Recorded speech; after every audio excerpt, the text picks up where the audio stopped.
Tingin pa nga lang ay nakakatakam na, lalo pa kaya pag natikman mo ito. Good morning! For today's video ay samahan nyo akong gumawa ng pinakamasarap na Arabic sweet na ito. Meron nga tayo ditong dalawang medium egg, 1/4 na white sugar, half cup ng oil, half cup ng evaporated milk, half cup ng condensed, simutin natin sayang.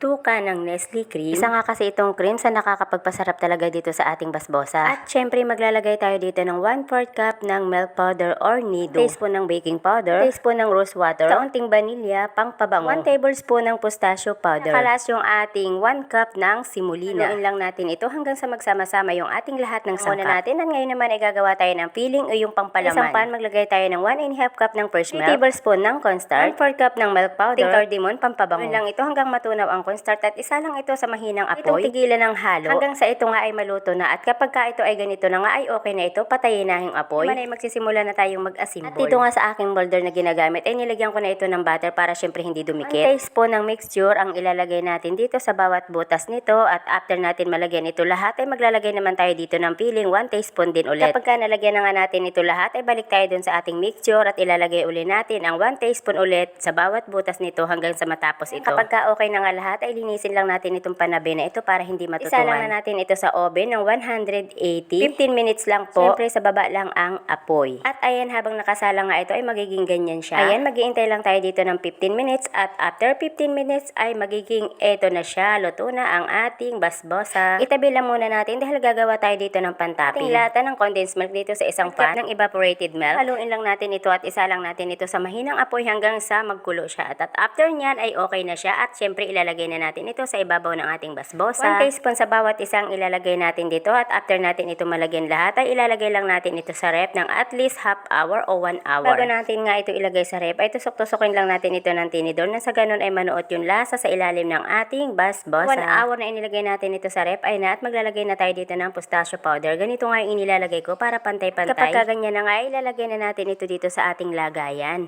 At syempre maglalagay din tayo dito ng rose, pampaganda syempre tingnan. Ayan.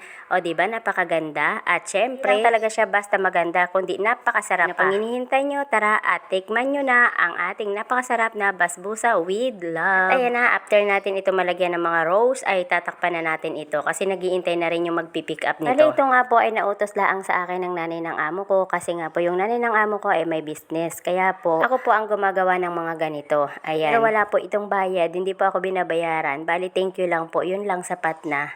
Thank you for watching. Sino po ba dito yung mga katulad ko? Ayan. Salamat po sa pag-support. Don't forget to follow po my page, Rebecca Portenavia po. Salamat. Pakipollow din po ang aking page, Angka Cooking. Maraming salamat po. Yun lang po for today's video. Bye!